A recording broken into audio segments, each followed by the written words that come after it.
This RealAg Radio podcast is brought to you by Authority Supreme Herbicide from FMC. Stop weeds before they start with Authority Supreme Herbicide.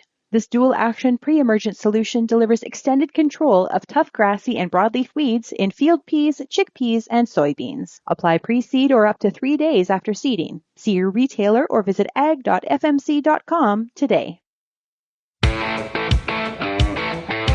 It's time for RealAg Radio on Rural Radio Channel 147 on Sirius XM.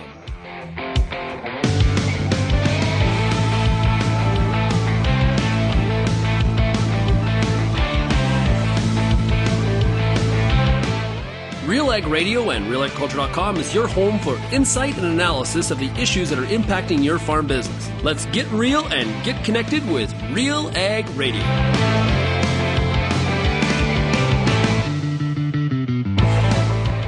Welcome to RealAg Radio here on Rural Radio 147, Sirius XM. Shaun Haney, your host here on this Friday edition of the show.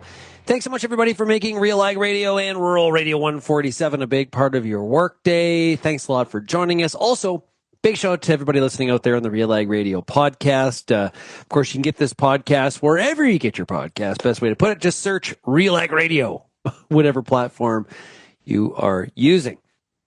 Busy week. I was down in Louisville, Kentucky at the National Farm Machinery Show. Big thanks to Syngenta Canada for having me again. We thought, kind of calculating on the way to the airport, it was the 10th anniversary of RealAgriculture and Syngenta doing something together at the National Farm Machinery Show. Really do appreciate them having us. Big thanks to Brennan and Norm and the entire team there at Syngenta Canada for making us a part of it. Wasn't able to get to the tractor. I didn't go to the tractor pull this year. This might have been the first year I didn't get to the pull.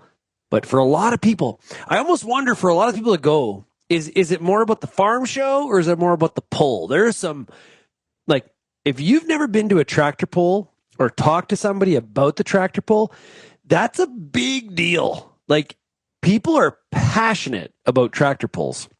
And that one's indoors, so it's some of your eardrums will never, ever forget. Today on the show, we are going to be having a beef market update with Wasko. We've also got time today for a whole bunch of topics for the RealAg Issues Panel. Looking forward to that. Kelvin, Heppner, and Lyndsey Smith will be with me. And we'll probably also have some bonus material, too, for those of you listening to the RealAg Radio podcast. Also, next week, I'm looking forward to this. Going to be down at Kansas City. And going to be speaking at the Top Producer Summit, which is hosted by Farm Journal. So greatly appreciate Margie Eckelkamp and the entire team for having me a part of the agenda. Going to be giving a speech on a concurrent session, as well as hosting one of the panels from the main stage. And I'm really looking forward to it. It's going to be a great time. Some of the top farmers from across the U.S. in one place, one time. And it's going to be great. I'm still trying to figure out. I've been working on my presentation for the concurrent session, and I'm looking for. There's a lot of stuff happening right now in the agricultural space in Canada. A lot of focus on the tariffs and things like that. We're going to try to have a little bit more of a discussion than just talking about that. For sure, because I think there's good things and there's some concerns for the industry, and this is a top end group, so they're going to be well versed in some of it. So we're really looking forward to the back and forth and the Q&A and the discussion about some of the bigger issues. So if you are a top producer and you do see me, please say hello. I'd love to chat with you and appreciate you being a part of the RealAg Radio and Real Agriculture audience indeed. Now, if you have any feedback on today's show, I'd love to hear from you. You can send me an email, shaney@realagriculture.com. You can also find Real Agriculture across all the different social media platforms. You're also more than welcome. Please call the RealAg feedback line, 855-776-6147. I want to also mention our Real Agriculture emails, realagriculture.com/subscribe. You can find all of our free emails that go out, Western Canada, Eastern Canada, machinery, cattle, dairy, mind your farm business, the agronomists. Got lots of emails that go out. And you can pick and choose any of the free options that are out there. And, of course, big game Saturday night, Canada-U.S. Four Nations Cup from Montreal. It is going to be a barn burner, as they say. an old-fashioned brouhaha, I think. It's going to be a great game. I'm really looking forward to Saturday night, 8 o'clock Eastern, watching Canada, the U.S. play hockey. I'm sure we'll talk about that too on the panel as well. Okay, let's take a break. When we come back, we got Ann Wasko, beef market update right after this. At Alliance Seed, our premium varieties of wheat, durum, barley, and oats are crafted to fit the unique needs of your farm. By choosing Alliance Seed, you're selecting reliable seed that enhances your production potential and boosts your bottom line. Discover how our top-performing seed products can elevate your fields at allianceseed.com or call us at 1-877-270-2890. The Canola School on RealAgriculture.com is your one-stop shop for everything a canola grower needs. Check out our free video series on YouTube for all the latest in canola agronomy, research, marketing, and more. Don't have time to watch? Download the podcast version of the Canola School on RealAgriculture.com or anywhere you download your podcasts. Stay on top of all things canola with the Canola School on RealAgriculture.com, brought to you by BASF and Invigor Hybrid Canola. I'm Lyndsey Smith from RealAgriculture.com. Join me Monday nights for The Agronomist, a 1-hour live and interactive show broadcast across YouTube, Facebook, and X. Monday nights at 8 p.m. Eastern, I host expert agronomists from all over the country to give you answers to some of the toughest agronomic questions. Join us live or catch the replay Tuesday morning. That's The Agronomist with me, Lyndsey Smith, Monday nights live at 8 p.m. Eastern.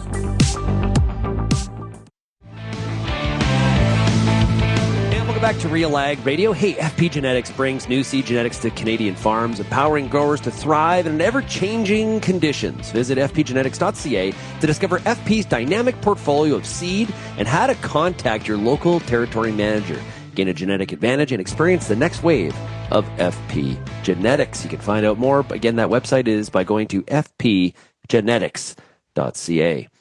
Let's talk beef markets for the beef market update with Ann Wasko with the Gateway Livestock Exchange. And it is great to chat with you.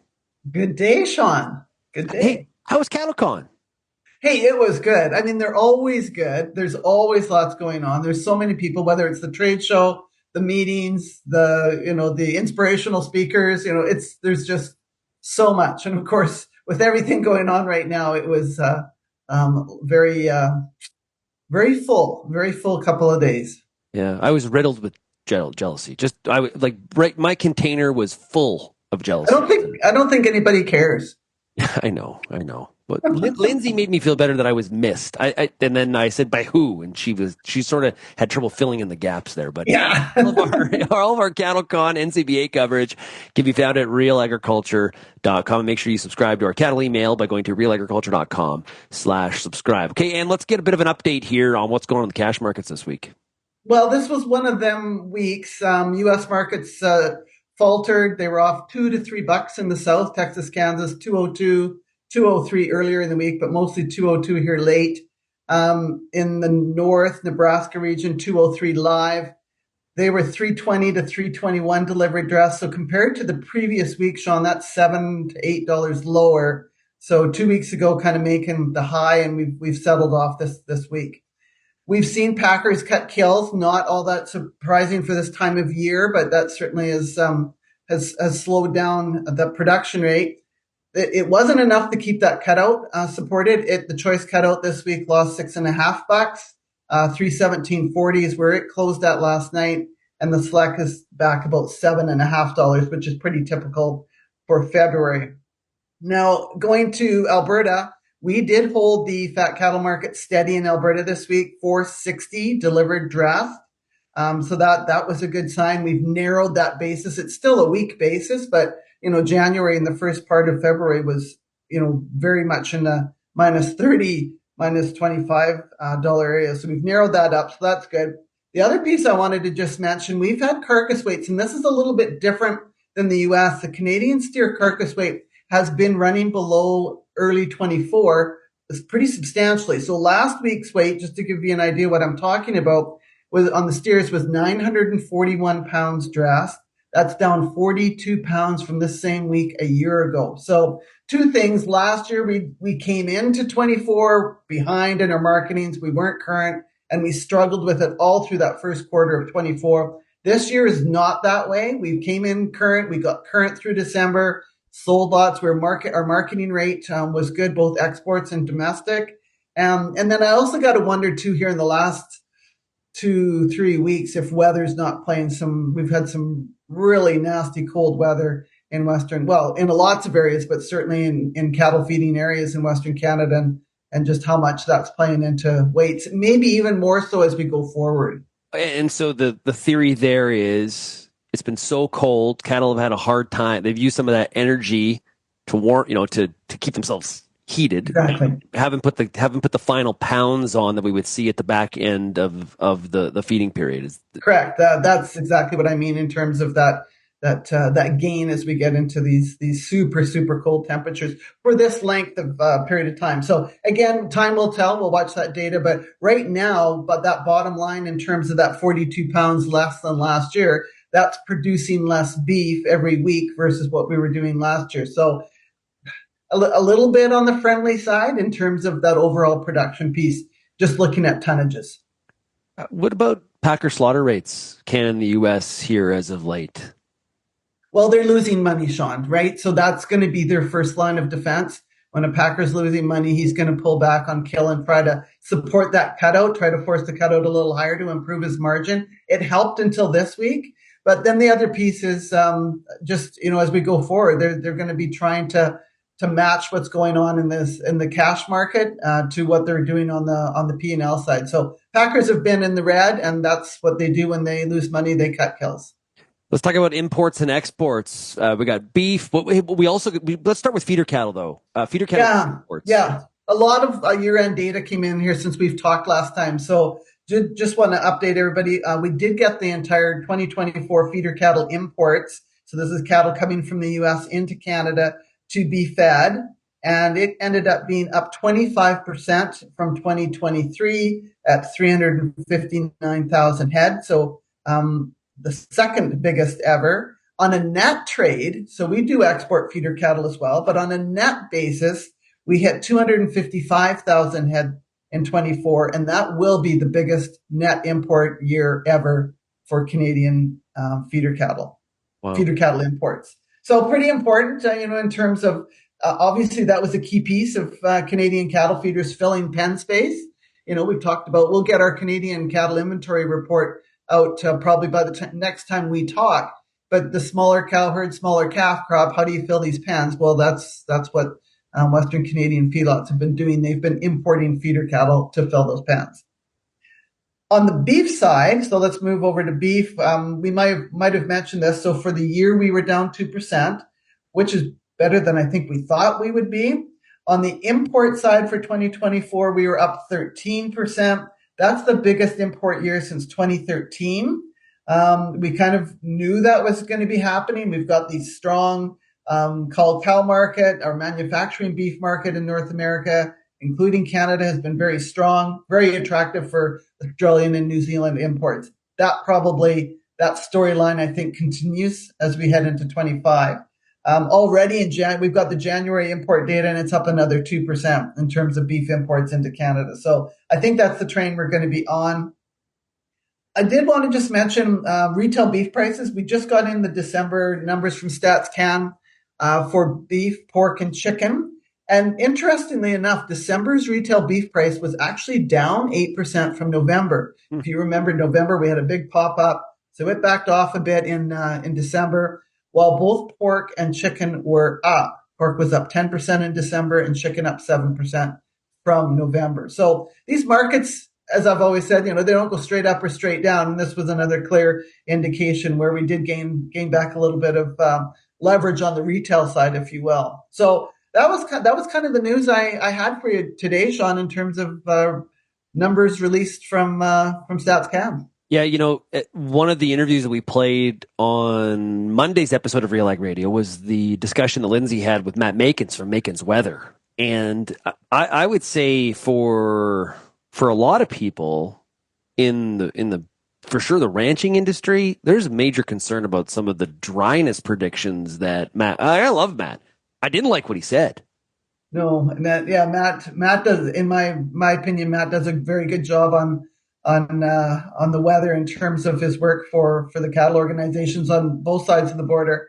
And no, I did hear his presentation. I guess that was last Thursday in San Antonio, and I heard what Lyndsey heard as well in terms of some of the forecasts in this La Nina year that we're in. And again, as we saw last year, it's all about timing and location and all the rest of it. But overall conditions, pointing towards that dry bias, and for some parts, certainly warm again. So hot and dry, yeah.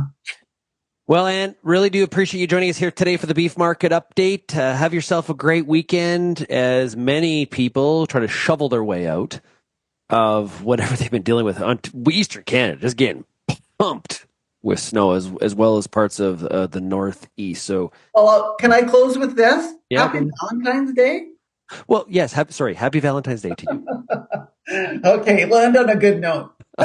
Love it.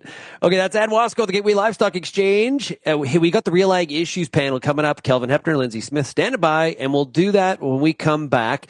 But first, I want to tell you a little bit about one of the organizations that sponsors and supports our show, and that's Genesis Fertilizers. With volatile markets and rising costs, now's your chance to be a part of the solution. Act now to protect your farm's future. For generations with Genesis Fertilizers, gain control and ensure access to locally produced nitrogen. Visit genesisfertilizers.com to learn more. RealAg Radio, back right after this. If you're applying a low-rate N stabilizer, you might be falling for a losing strategy. Low-rate products promise great results, but may lack the potency of higher active ingredient concentrations, so great isn't always what you get. Don't put yield at risk. Put your trust in proven solutions. Anvol Nitrogen Stabilizer, Super U Premium Fertilizer, and Tribune Nitrogen Stabilizer from Koch Agronomic Services. These products offer higher active ingredient concentrations imitator brands can't match. See the difference at defendyourn.ca. Looking for proven performance in wheat? Lima Grain Cereal Seeds has you covered. With locally adapted varieties bred across key growing regions, LCS delivers top-tier genetics for winter and spring wheat.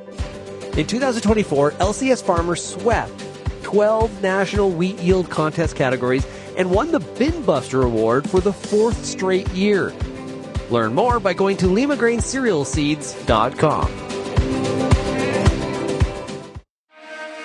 Get all the information you need to keep your pulse crop healthy and profitable with the Pulse School on RealAgriculture.com. The Pulse School is a free YouTube video series covering agronomy, research, and more across a host of different pulse crops. It's also available as an audio podcast wherever you download or stream your favorite podcast. Check us out on YouTube or visit RealAgriculture.com. The Pulse School, brought to you by BSF Canada.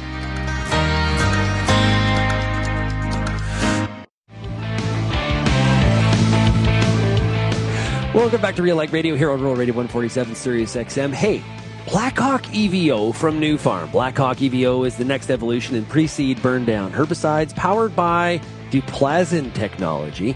Blackhawk EVO delivers fast, flexible, and complete control of early germinating and winter annual broadleaf weeds. And we all know this. Taking care of those early germinating weeds, key to getting that crop off to a good start. So make sure you go to newfarm.ca. Let's bring in the panel. We have nothing to talk about this week at all. I don't think anything happened. Nothing of any sort of circumstance. We may just talk about spring training about to start next week. Joining us off the hop, it is Kelvin Heppner coming in of Altona, Manitoba. Kelvin, how are you? I'm doing well. If we could talk about baseball also, that'd be good. I would like to touch on Crop Connect, though. I was also at the Crop Connect conference in Winnipeg the last couple of days, which was great to connect with a bunch of our farmers, our fellow people in the Canadian agriculture industry. We're going to chat more about that. Also joining us is Lyndsey Smith coming out of Ottawa, Ontario. Lyndsey, have you shoveled yourself out of the loads of snow that you got this week? We used the very big shovel on the front of the tractor. Yeah, we did actually. We got our one and only, so far anyway, major snowstorm for the Ottawa Valley. It was a big one. It was perhaps not as large scale as predicted. To me, it feels more like kind of an average, sort of like a big snowstorm. But I did want to wish you both a happy Valentine's Day, as my 7-year-old would say. And today is actually a PD day for my kids, and Monday is family day. So yesterday was a snow day. So 5-day weekend for all the kids. So yeah, lots of playing in the snow. Are kids allowed nowadays? You both have young kids. Are they allowed to take are they allowed to take there's Valentine's Day Valentines. cards to school and say, "Hey, will you be my Valentine and happy Valentine"? Well, you give one to everyone. What if everybody? So everybody's your Valentine? Yeah, there's a lot of work that goes into this. Anyway. Really? Yeah. Back in our day, you just sort of like, yeah, I would like you to be my Valentine. Quickly pulled them out with 5 minutes before needing to head to school this morning. Right, did you? Way to go, Kelvin. Scribble all in the names and away you go. Anyway, yeah. So my youngest is 7 and they actually, because yesterday was a snow day, they're having all their festivities on Tuesday. So delayed Valentine's. Wow. Yeah.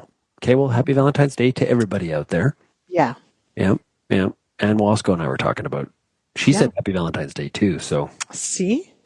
We are very thoughtful people, Anne and I. And tomorrow, roses will be on sale. So they will. There you go. there is that as well. Kelvin, what did you pick up at Crop Connect? What was the vibe? What were people saying?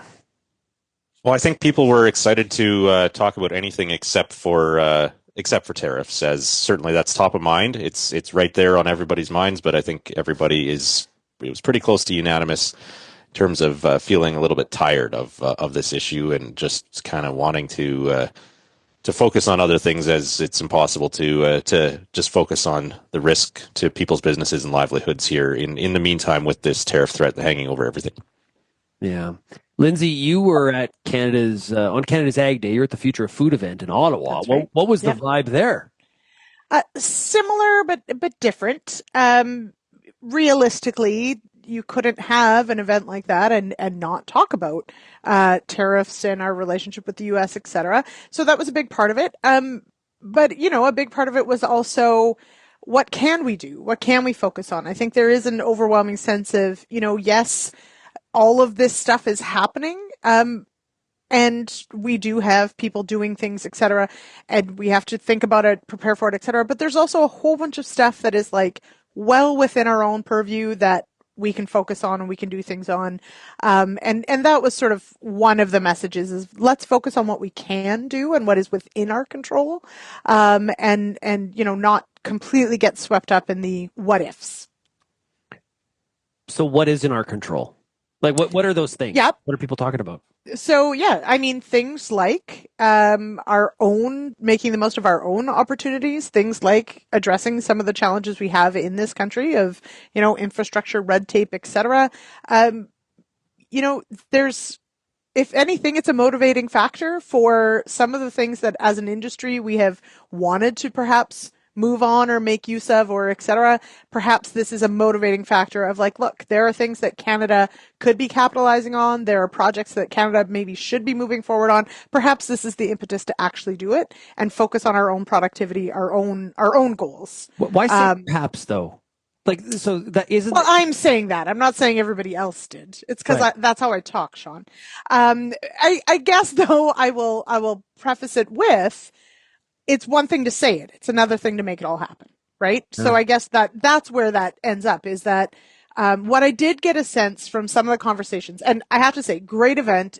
I think there were 700 or 800 people there. It really does bring together a really cool group of people in Ottawa.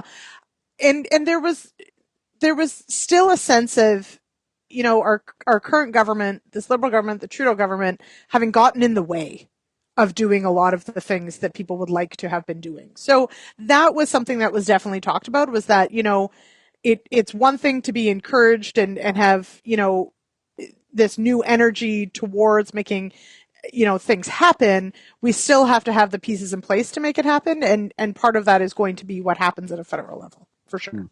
We, in the bonus segment last Friday, we were talking about this and Tyler was antagonizing me like he usually does. And I also said to the group of farmers when we were down in Louisville from Ontario this week in the National Farm Machinery Show, if this isn't the impetus to do something, like if this doesn't motivate the country to figure out some of its self-inflicted challenges, what would? Mm-hmm. I don't know, Kelvin. How do you feel? Well, I think we don't all agree on what those things are and what those solutions are. That is a big part of this. We don't. There is some low hanging fruit, but certainly we don't agree on what the policies are and should be. And in some cases, it means giving up power or giving up say, giving up business potentially. If we're breaking down interprovincial barriers, that type of thing could mean it could hurt some Canadian businesses if to break interprovincial barriers. There's a reason they're in place, and there's a reason people fight for them. I think part of the reason why Lyndsey also qualified for her descriptions there with perhaps is we don't know what the tariff threat is. So far, it hasn't actually hit. So far, it's just a chilling effect on investment on the Canadian side of the border, but really everything is still up in the air, and there's just so much uncertainty until we actually see something put into effect, and where U.S. border services are actually, or whichever agency is actually going to collect the tariff. Until we start seeing that actually happen, it's a big what if. And so I think when that happens, I think that might be a tipping point. But until then, we're kind of just in this limbo period, which is kind of where the U.S. administration wants other countries right now, as it's driving investment into the U.S. and chilling investment outside of the U.S. borders. Now, because the threats have been so widespread, not just Canada, but, Mexico, Europe, basically the reciprocal announcement on Thursday was basically everybody. I wonder, first of all, none of these tariffs yet have been implemented. So there's been an announcement of tariffs. I think it's important that the audience knows and remembers that none of it is really in place, except for the 10%, I believe, on China. But I think even that might be delayed. I'd have to check on that one. But for all the other ones, nothing has happened. Okay? And I sort of started to feel a vibe this week talking to stakeholders. And if you look at the stock market, I think what's starting to show its head is maybe we're never going to have tariffs.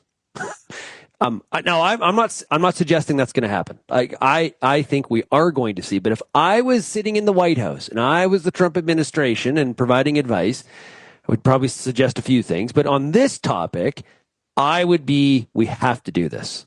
Like now. If we're going to do it, let's do it now. Get in motion. Because I think people are becoming a little bit numb to it on both sides of the border. Now, Lyndsey, how do you feel about that? Well, and this is, I think, where there are several different sort of realities swirling about, in that we've certainly heard from individuals, that are actually moving product. Last Monday, there were deals that, someone in the U.S. said, yes, I'm bringing in this product, but you're going to have to pay the tariff. Whether the tariff was actually in place or not, that discussion happened. So, to that point of, they're not in place, but are they? I think an incredible level of disruption occurs just because the tariffs could happen. So we've already seen, and that was another point of discussion this week was, and to Kelvin's point earlier, we've already seen investment dollars either move or slow down into our own industries or whatever because of this uncertainty. So to that point, I think, perhaps we just need to either resolve it, which is not going to happen, or put them in place and then have it actually resolved, because the unknown is just as damaging, frankly. Right now, the domestic population in the U.S. and the Trump administration is in a honeymoon period, in a sweet spot where they have inflicted this pain on countries around the world, including Canada and Mexico, and yet there hasn't been any inflation domestically because, as Shaun said, the tariffs haven't taken effect. There's been very, very little consequence or cost to having this tariff threat, this whether it's a bluff or just a threat or a real threat on the table. Like you say, Lyndsey, when it actually takes effect and when it actually disrupts supply chains, when inflation happens because of things that aren't made in the U.S., costing 25% more, or at least some percent more. We'll see how it gets split up in terms of who pays. But yeah, to me, that's something that actually I've kind of come around this week in terms of my opinion on this, where Canada's approach should maybe just be, sure, put the tariffs on. Let's see how long. Let's see whether that cost domestically is something that the Trump voter base will continue to be okay with, and whether that forces some cooler heads to prevail in terms of pushing this policy ahead. Yeah, you got three waves here. You have 25% tariff on everything. That whole situation. You've got steel and aluminum tariffs that should not be a shock to anybody. We've talked about that on this program. So you got that wave, and now you got the reciprocal wave. So at some point, you're like, you know what? If we're getting a divorce, let's just get after it. Let's just do it. And to that point, to that point, we are experiencing some of the fallout of having these tariffs in place without them being in place, right? Because of these other things. So exactly that. We're the ones suffering and the US is not.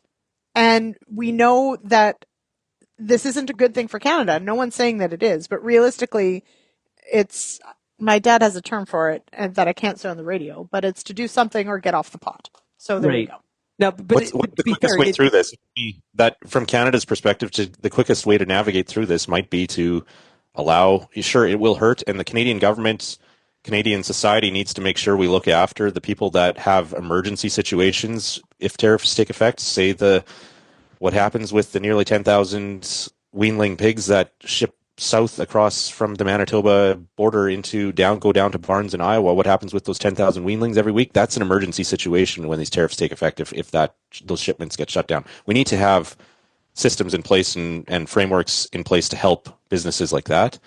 But in the meantime, I'd say, what's the quickest way through this? It's probably to have the tariffs take effect and have Americans realize, hey, we don't actually want our cost of living to go up by this much and our businesses to suffer these increased costs. Now, the Times and the Journal have both done stories on domestic U.S. businesses that are being hurt by these threats of tariffs too. So there has been some pain at the small business and medium-sized business level in terms of this. So it is happening. I just think it's just the political risk and the uncertainty for everybody that's creating just so many challenges. So it's a tough one to navigate through. We had the premiers, all 13, in Washington, D.C. Who'd they meet with besides the janitor? Some are scratching their head. We'll talk about that when we come back. You're listening to RealAg Radio, Rural Radio 147 Series. Co-op knows your community because we live here too. Our teams are your trusted partners with a range of expertise to help support your entire farm operation. And we're giving back. In the past 5 years, Co-op has invested over $1.1 billion in the prairies through building, upgrading, and expanding local facilities. And we've returned over $1.17 billion to Co-op members in the prairies. Co-op, we're all building something for the future. Here for your farm, here for your family. Learn more at coop.crs/farm. There's power, and then there's superpower. Advancing the unstoppable superpower of pre-seed from New Farm. Take control. Eliminate weed competition and start clean in spring. Manage weeds early in canola, cereals, and pulses. Conquer, Goldwing, Thunderhawk, and Blackhawk EVO. Convenient formulations and multiple modes of action. Add more power to glyphosate, more benefits to your burn down. Go to newfarm.ca/burndown. The Canadian Crops Convention is headed to Edmonton. One of the downsides, lots of Oiler fans at Edmonton, but we'll survive. It's happening between March 4th and 6th. This year's theme is Navigating Our Future. Sorry, Stuart Person. I apologize.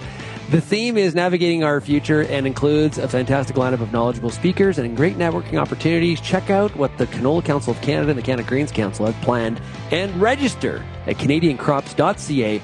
Former Prime Minister Stephen Harper will be speaking, hopefully doing an interview with us. Hopefully. I'm trying hard. We'll see. I would love to interview Stephen Harper. And, he's been talking pretty tough, Kelvin. He's been more public lately. Yeah. And this week, he's basically said, Canadians, we got to get ready. There's going to be some pain here if we want to get through this. As we just talked about in the last segment, we're going to have to hunker down. And I think that's something we've been talking about over the last number of months. But coming from him, it definitely resonates. Yeah. Now, Kelvin, you mentioned that you were at Crop Connect, and you had a chance to interview the Minister of Agriculture in Manitoba. We got a clip here, but set the stage for the clip. We were talking about the tariff threat and what's the role of government in terms of trying to prepare for this, and also Premier Wab Kinew, along with all the other premiers from across Canada in Washington, D.C. this week, the first time ever that all the premiers have gone. So, yeah, we were talking about that, and I mentioned in the last segment the number of pigs that go south. I think he mentions that in this quote as well. That's what he had to say. Maybe if I get it. No, we may have to come back to that. For some reason, it's not going to play. I apologize, everybody. I'm sorry. I'll fix it. In many ways.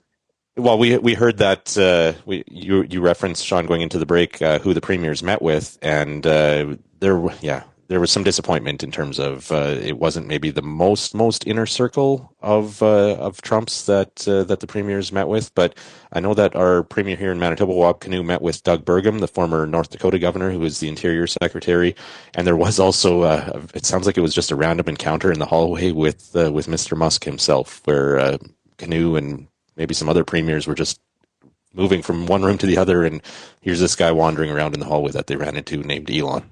It's pretty funny. This guy. We can speculate all we want, but okay, I think, we got what we're working with industry in the U.S. side that buy a lot of our product, and I'll give you a prime example is, the Iowa pork industry. They buy 3.5 million weanlings from our province alone, and the challenges they face. So the communication continues to happen with companies that obviously use our resources and vice versa, that they need to, work with their government in the U.S. side. And hopefully we can come to a common place that it's a continue the trade relationship that's historical and continues to be a benefit to all of us in both sides, and Mexico included as well.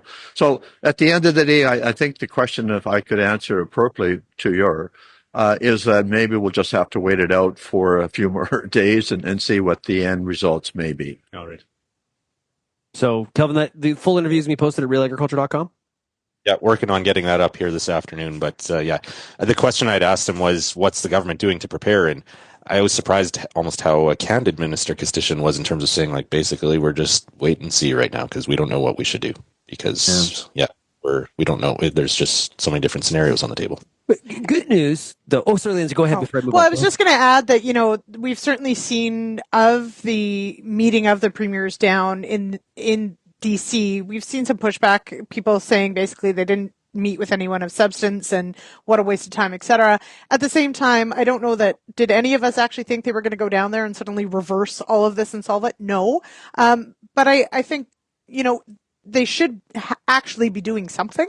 And I think they'd probably get just as much flack for not going. So I think it's kind of a lose-lose on that situation for our premiers. Would they have been better off instead of going to D.C. to go do what Daniel Smith did previously and get somehow into Mar-a-Lago?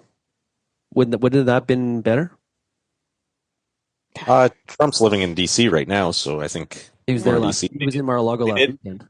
There's some coverage, though, of they have hired, the premiers themselves have hired a lobbying firm based in Washington, D.C. that has close ties to Trump and some of the people in Trump's inner circles. So I think they are giving it a shot. It's just, and to Lyndsey's point, if tariffs hit and Canadian businesses suffer, do we complain then that the premiers didn't do enough leading up to this? So, it's a tough situation in terms of how to navigate this. Well, we've been talking here on the show about the fact that protectionism has been rising on both sides of the aisle in the U.S. And when Canada employed this Team Canada approach, they were going to get a much frostier response than they did previously in 1819. This is what a frosty response looks like. Right now, talking about the benefits of trade with Canada is persona non grata, unfortunately. Now, that could change. And this is the long tail of a meeting like the premier's going down there, where when the mood sort of changes, then you've done the work. So it's just a much longer tail of return here than probably a lot of Canadians are looking for here at this point, where, like if you had an expectation that, oh, no, we were just kidding. We met with former governor of North Dakota, Doug Burgum. He's the Interior Secretary now. We're good. We'll no more threats of tariffs. That's a pretty highly unlikely sort of scenario. Just quickly to Kostyshin's point, I think having those communication channels open for when whatever happens is important. We don't want to have to establish communications and relationships when stuff hits the fan. Yeah, but you know when you call in a favor, right? And you're like, dude, I need you to help me. Please, I need you to help me with this. It's like, dude, I'd love to help you, but I can't. I'm sorry. You're on your own on this one. That's kind of that's pretty much the sum up of a lot of the conversation. You got to at least have their contact info. Yeah, exactly. Right. This is important. Or just connect with them on LinkedIn and save yourself the flight. Okay. I want to talk about Canadian political situation because I am confused. We've gone from where the Conservatives, according to Abacus data, 22, 25-point lead. Conservatives sitting high and pretty and everything's fine. Then we've got Nick Nanos came out and said it's a 9-point lead. It shrunk down to if Carney's the Liberal leader and ends up being the Prime Minister. Ledger was out saying it's a dead heat. It's like nose to nose, to give a horse racing term because Lyndsey loves horse racing. And now Abacus is out this week, Kelvin, saying it's actually not as close as maybe some of the other pollsters were leading you to believe. What is going on here? Yeah, I don't know. There just seems to be some definite increase in the scope or size of the discrepancy right now between the federal polling results across Canada. And I don't know if this has to do with the methodology, who they're asking, the way the questions are being asked, whether the results are being interpreted incorrectly. I think that maybe happened with that Leger poll this week, where early in the week people were saying the Leger poll came out and people were like, what? Mark Carney, if he becomes Liberal leader, the Liberals actually could win the next election. That kind of, I think, took people aback and maybe revived some spirits on the Liberal side, but or on the more progressive side of the political spectrum. But we saw this Abacus data now come out yesterday showing 20% lead still for the Conservatives. Sure, it is shrinking, and there's definitely a rebound in Liberal support due to both the Carney factor as well. I think the bigger factor is Trump and the threat to Canada and who Canadians see as best suited for leading Canada against that, or in that conversation. But yeah, it's bewildering to figure out, and a lot of the pollsters are saying it's the older, more educated vote that is shifting back to the Liberals in terms of the rebound here. That's who is feeling Carney is a better fit, and so yeah, the Conservatives have certainly pivoted as well. Canada First has become their slogan instead of axe the tax or the carbon tax election, those types of things. So I'm sure they'll still use those, but there's supposed to be a big Canada First rally happening in Ottawa tomorrow, along with the 60th anniversary of the Canadian flag and all the other flag waving events that are being organized for February 15th. Cool. Hey, Lyndsey, I want to get your thought on this. We got to take a quick break, okay? So we'll get to you right after this. I'm the kind of guy who enjoys his freedom. Sure, I have a wife, kids, and a mortgage. But now I have new on-deck herbicide for wheat and barley. Thanks to a unique combination of actives, it delivers both superior control of tough weeds like kochia and proactive resistance management with, listen to this, complete rotational freedom. You can't tie this wild stallion down. Spray for today, plan for tomorrow with new on-deck herbicide. Visit your retailer or Corteva.ca to learn more. Before you get back in the field this year, spend some time with the Corn School on RealAgriculture.com. Get all the information you need on hybrid selection, planting depth, crop inputs, and more from a wide range of industry experts. A massive library of video content is available on demand when you need it most. Spend your time outside of the field, inside the classroom, with the Corn School on RealAgriculture.com.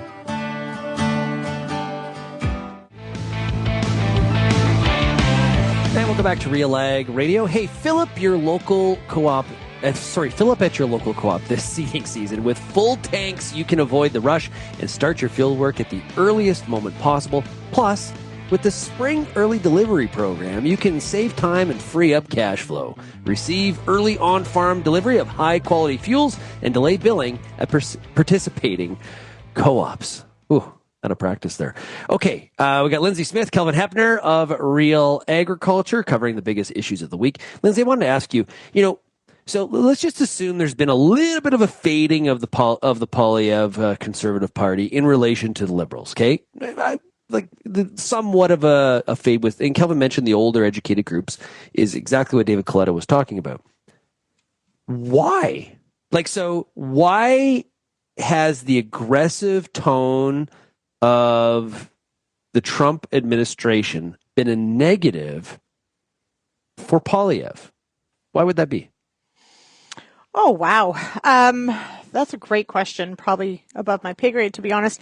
I think, though, that it comes down to a couple things. And I think that one of the reasons that so many within the Liberal Party wanted Trudeau to step down was because of how many people did not like Trudeau, as his leadership, and sort of stuck a whole bunch of things to Trudeau. And I think because of that, there's a certain level of the Conservative and the Polyev bump was not necessarily because it's Pierre Polyev and because it's Conservatives, it's because they weren't Trudeau. So I think that if we think about it in those terms, it makes sense that we perhaps see a bit of a bump to the Liberals at the expense of the Conservatives, because that's probably capturing that portion of the population that maybe weren't thrilled about Polyev at all. He just wasn't Trudeau and was essentially the best next option. So I don't know that, it's entirely a measure of how people feel a Carney or a Freeland or a Liberal government will do against Trump. I think we might be seeing more of that change of just that may be a measure of really who the leader was of the Liberal Party made the biggest difference.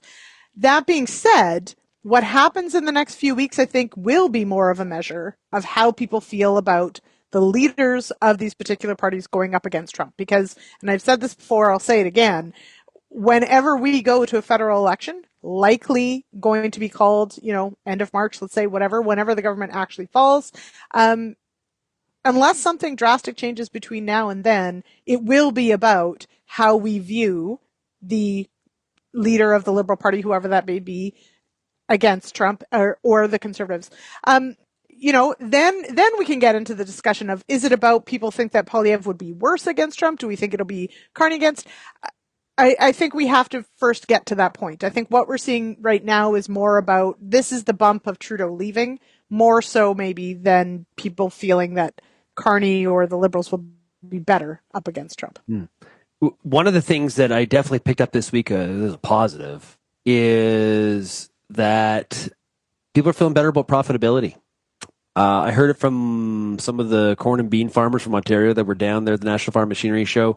We've had the corn future rally from, say 430 to upwards of about 472. So we're, about a 50-cent bump here in a pretty short period of time, going back to kind of the middle of December. I think, when we do if things hold where they are today, I think we're going to see a bit of a bump in our Canadian Farmer Sentiment Index relative to current farm financial performance, Kelvin. Yeah, we've seen it in other commodities as well. Canola, the other day I was checking it as well as looking at making decisions here on the farm too. And canola prices actually come back quite a ways from, say, December, November timeframe. And so, yeah, we are seeing a little bit more profitability on that side of things. There's still, of course, the uncertainty on the trade side, but so far it's and we're seeing some other new crop bids. I think part of this also is farmers are locking in prices, and you're kind of taking a position. We're taking some of the uncertainty, the risk off the table, and so then we start to I guess feel more confident and take some of the risk out of the picture. That's always good. Encourage people to check out, I think it was Tuesday's show. We talked to Ed Brzezinski from Cargill. We focused on canola. Did a great job. That's posted at realagriculture.com. Great RealAg Markets episode for sure. That was on Tuesday's show, so check that out. Now, this is U.S. news, but has impact in Canada. Okay, and I've got an interview that's going to be going up with Pierre Patel, President CEO of CropLife Canada, and I asked him about this, and it was RFK being confirmed in his position, and so there's that, and then there's also Brooke Rollins was also confirmed on the same day this week to be USDA secretary. I don't know, Kelvin. Rollins seems like a pretty impressive ag secretary, at least off the hop, when I watched her confirmation hearing. Yeah, her communication skills are top notch in terms of how she messages, how she makes her points, to me, yeah, there's a lot to admire there in terms of what she brings to the table. I'm curious, though, she gave her inaugural speech to USDA employees earlier today, and top of the list of things that she brought up, first and foremost here, I'll quote the text of the readout of her transcript here. First and foremost, we are inviting the Department of Government Efficiency to USDA. DOGE is already here, of course. They are working nearly everywhere, but we are welcoming its efforts because we know its work makes us better, stronger, faster, and more efficient. I will expect full access and transparency to DOGE in the days and weeks to come. So on. And after that, she talked about DEI, ending DEI politics, identity celebrations at USDA, and so on. And so I'm just curious what DOGE is going to all affect in agriculture programming stateside. We, of course, from Canada, we've always paid some attention and seen these large dollar figures going to certain programs stateside, and those large dollar figures now could be in the sights of Elon Musk and his team there. What one person describes as waste is another person's good spending. Okay. Exactly. So, and this has been a blunt instrument so far in terms of taking out whole agencies and not necessarily acknowledging the baby with the bathwater kind of thing. But we can expect. Well, why I think this is very fascinating is where the recommended cuts are. I'm assuming they're not going to get rid of USDA like they have with talking about with the Department of Education, but I don't think so. But we'll leave that open. Where do the cuts happen? How do they happen? And are there parallels to what could happen at AFC when we have a change in government? Because we're hearing a lot of talk about, balancing the budget and things like that. And AFC, I'm sure, will be a part of that. Lyndsey, I'm curious. I watch with great interest. Well, and so, I mean, this comes down to one of those sort of in line with talking about, well, if you say you're going to do it, just do it and let's see the fallout and see what happens. Yes, Musk and his, cost cutting, definitely not a precision tool. I'm not sure how he's deciding beyond if it's just a dollar figure. So it will be incredibly fascinating to see what ends up off the table or cut and how people feel about it, how the farmers feel about it, how the industry grapples with that. But it sounds like, maybe we'll see that sooner rather than later. On the AFC side, there are some of these very what is interesting in conversations this week, there was a sense of, and I think partially this is the polls that we had been hearing that maybe, a conservative government wasn't a slam dunk, et cetera, which maybe those polls weren't accurate.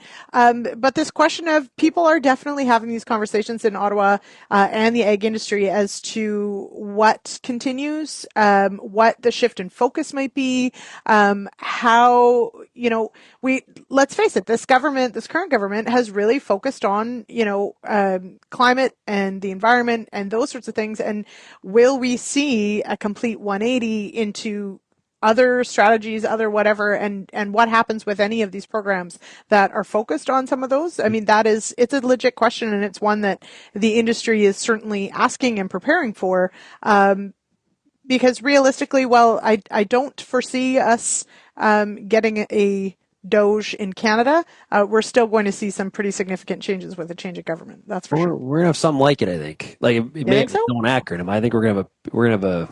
There's. I don't think we're allowed to use the same acronym. It's probably trademarked. So. I think that work is already quickly already been in place and been happening inside. Oh, sorry, I think that's been happening inside the Conservative Party, but and we'll have to see how much room there is for cuts and for that type of thing, especially if our economy is in recession due to broader trade issues, geopolitics. Yeah, I want to mention everybody, we're going to have a bonus segment today because we never got to talk about RFK and his appointment. We're going to talk about that in the bonus segment. So if you are listening to the RealAg Radio podcast, stay tuned. Thanks, everybody, for getting real and getting connected on RealAg Radio. If you do have any feedback, send me an email, shaney@realagriculture.com or the RealAg feedback line, 855-776-6147. Big thanks to Kelvin Heppner and Lyndsey Smith of Real Agriculture. And make sure over the weekend you check out RealAgriculture.com because we can't squeeze everything into this show. Cheers, everybody. Thank you for downloading this RealAg Radio podcast brought to you by Authority Supreme Herbicide from FMC.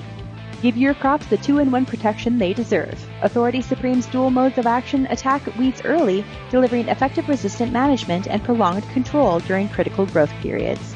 Dominate the toughest weeds before they take hold. See your retailer or visit ag.fmc.com today.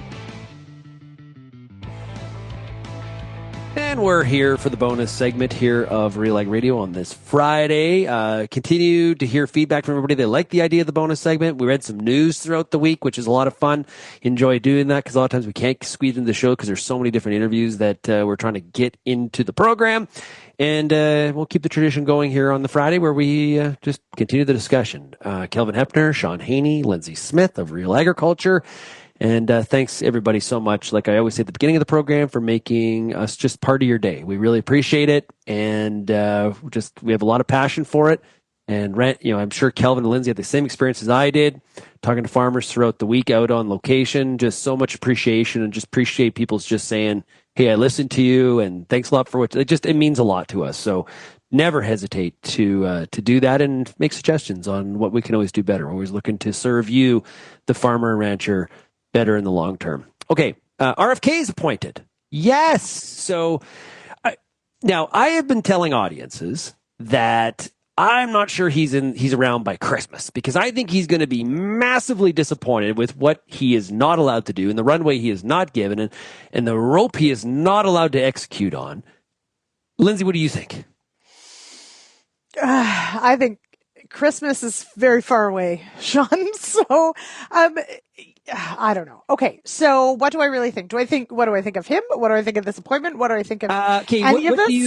What do you think? How concerned are you about this appointment? Maybe start. Oh, incredibly. Okay, so that's a really good question. I definitely think that as an industry, so let's just look at agriculture. You can think what you want about all sorts of different things, but at least from the agricultural perspective, from that lens, we fight tooth and nail to keep things science-based, rules-based, all of those things. And then we have someone who is in a position of power who none of that essentially matters unless he is someone who just cherry picks data. He feels things are a certain thing or a certain way, and he's decided that, this is how it should be regardless, and off we go. And it just feels like the last 15 years of us trying, as an industry of trying to, take misinformation and disinformation head on.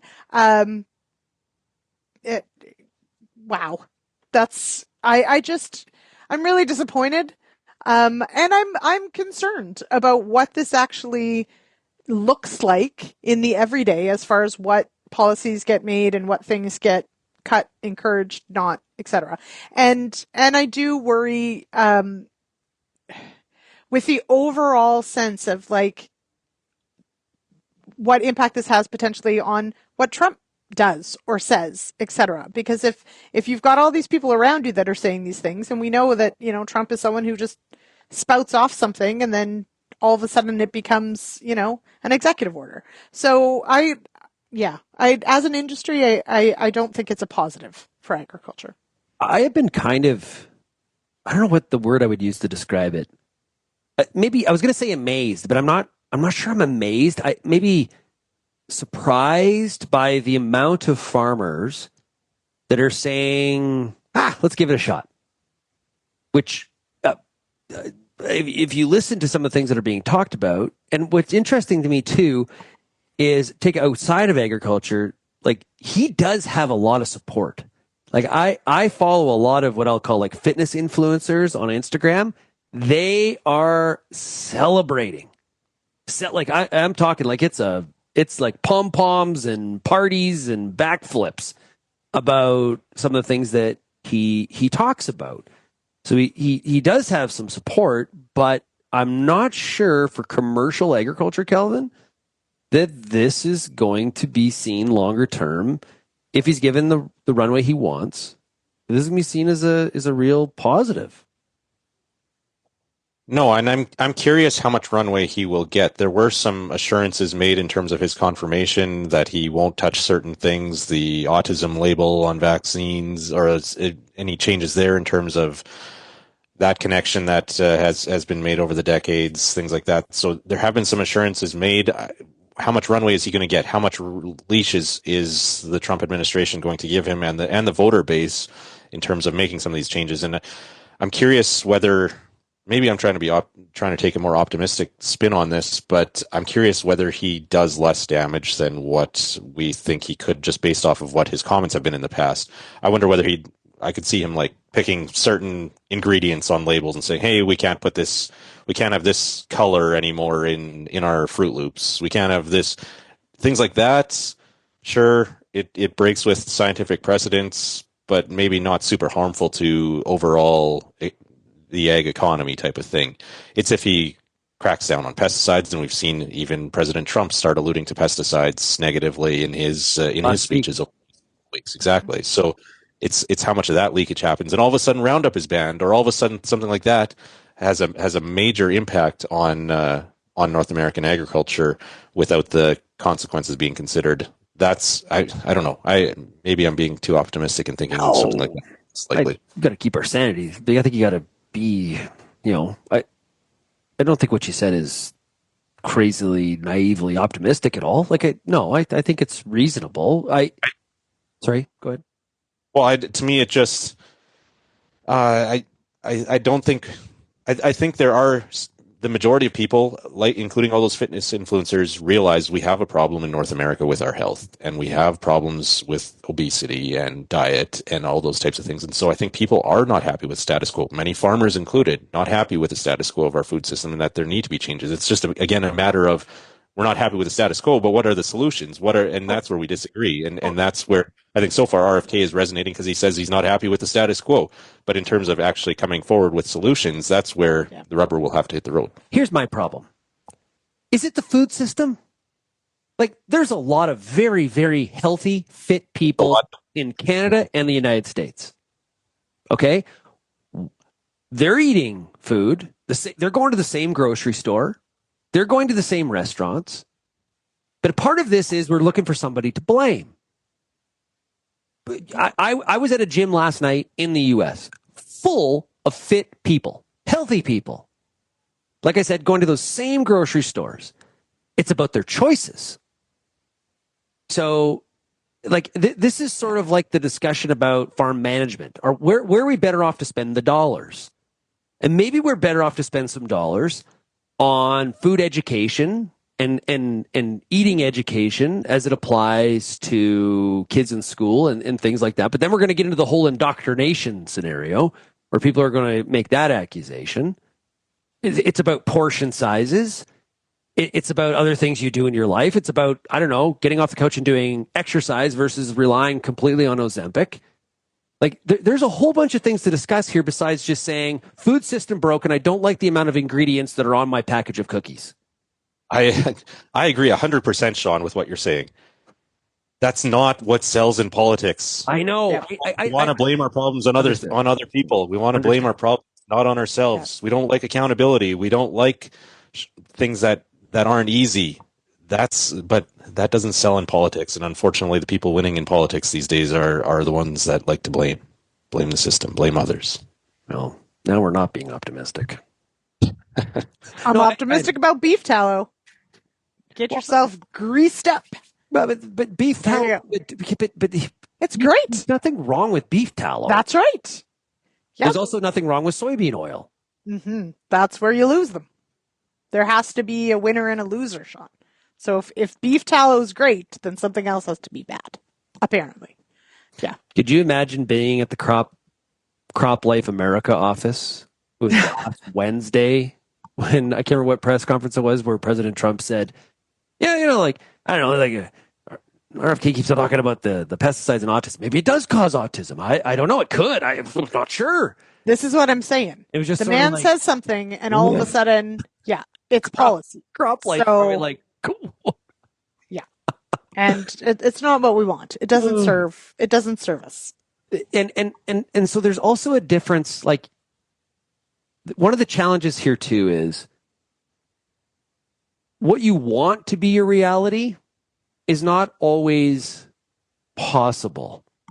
And if we look at in modern commercial agriculture, how we use, say, crop protection products as a part of our system, Now, that system has had downsides like, weed resistance and, things like that. But I think overall we would say huge net gain. Soil erosion has been dramatically improved because of some of the products we're able to use.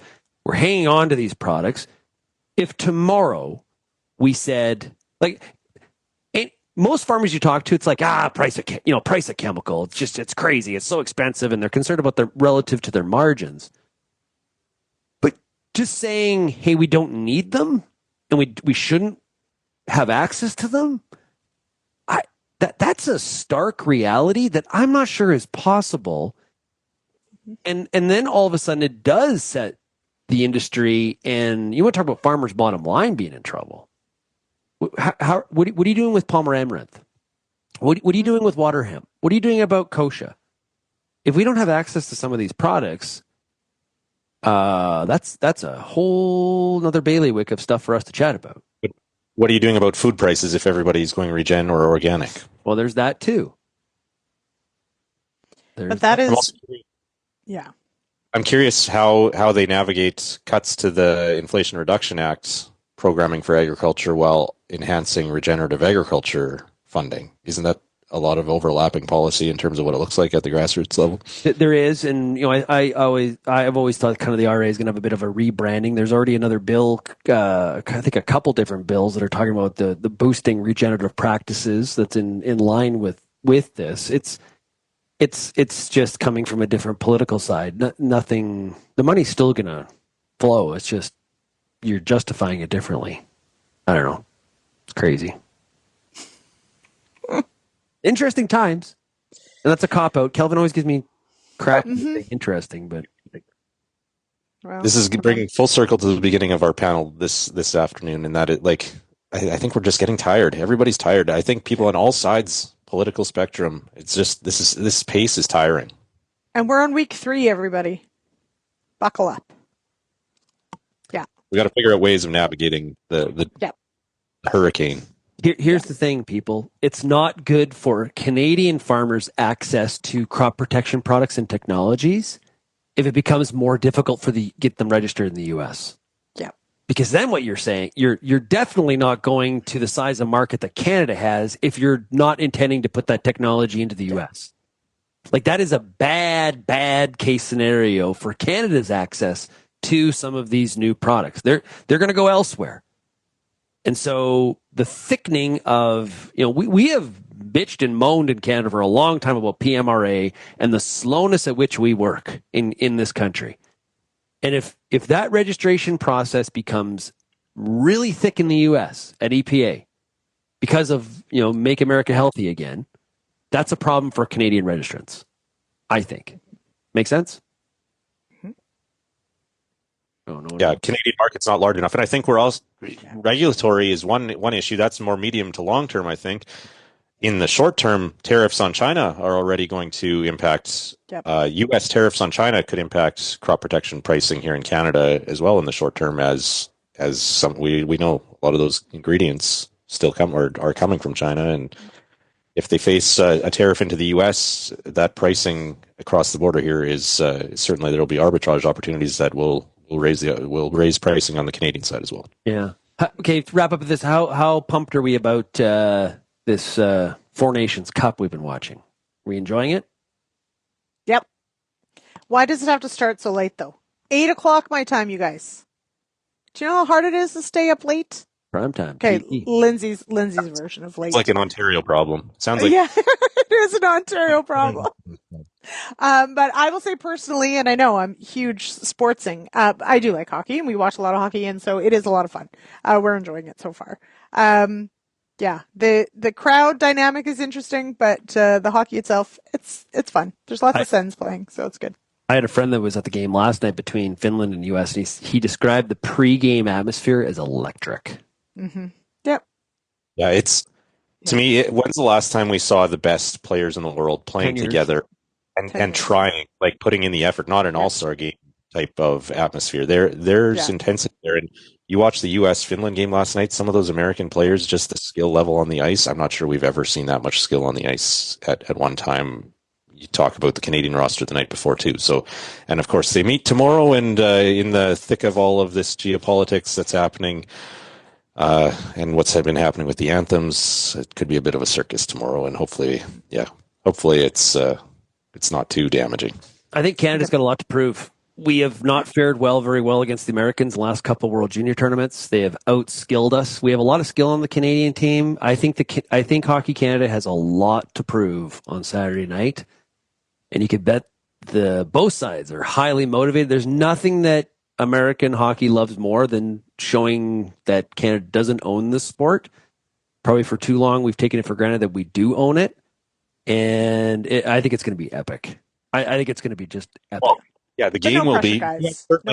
US certainly has the advantage in net. Canada hasn't been able to produce goaltending to the level of the US last decade. Our defense is better. But I'm talking also the broader, like what happens during the anthems, of course, is something that is to get a bit of attention. And Montreal is not going to be a crowd that is usually tame and quiet like the inner bowl at Air Canada or at where the Leafs played during the NHL season. So it'll be rowdy, and of course the whole tournament shifts to Boston after this weekend. So could see vice versa there if things get heated. Historically, Boston is known as a very peaceful area. Nothing ever, it's fine. Everything's fine. Better than Philly. Oh, yeah, I guess so. I was thinking more like historically, like Boston Tea Party and the Boston Massacre and Boston. Yeah. Anyway, just put that out there. It's gonna, but anyway, it's great hockey and I'm enjoying it. We so don't see this enough. Let's just focus that. Yeah, it's true. I agree. This is good. In English football, like in soccer, they do this all the time, and they make it work. And it's like I don't know why hockey has been so brutal in terms of making all this. I blame Batman. All of this happen, but and again, it's another reminder how ripped off we are in the regular season of NHL. Mm-hmm. You look at the caliber and what the intensity of the first couple games that have been played, and then you wait till we go back to a Tuesday in February in the NHL season and how it's just like brutal. We're ripped off. Alrighty. Well, we got to run. Solving the world's problems. Okay, Lyndsey, Monday night, agronomist. No agronomist, right? No agronomist. It is family day. So there is going to be a radio show on Monday, but it is Louis Riel Day, family day, whatever we want to call it on Monday. So there is no agronomist Monday. Week after though, so February 24th, we're going to talk ultra early seeding. So Brian Barris, but also just ultra early seeding, generally speaking, on cereals. So not just Western. We're going to talk East as well. Check it out. February 24th, 8 p.m. Eastern. Monday for me is a travel day, headed to Kansas City for the top producer. Looking forward to that. It's going to be great. Also, my wife is traveling with me, which is nice. I feel like I haven't seen her for like 2 weeks. So that'll be because we haven't. So that's great. Yeah. Happy Valentine's Day to Trish. Yeah. Do you know in the last, since we started RealAg, I've been with Trish on one Valentine's Day. I was going to say, it's not a great time of year. Always a travel week. Yeah, exactly. Yeah, always a travel week. So, Kelvin, you got a big Valentine's Day date planned with your better half? No, we're actually, no hockey this weekend, so we're taking the opportunity to do what I think a lot of people feel like doing right now, and that's escape to the woods to a cabin. So, good call. Will he come back, Lyndsey? Yeah, exactly. We won't know. We've got tons of Crop Connect coverage to get out here over the next couple days too. So working on that in the meantime. Yeah, for sure. Stay tuned to that. Good stuff. Well, hey, thanks everybody for tuning in today. Really do appreciate it. If you do have any questions, comments, perspectives on anything, you can always email us, shaney@realagriculture.com, and we'll, of course, talk to you again next week. Cheers, everybody.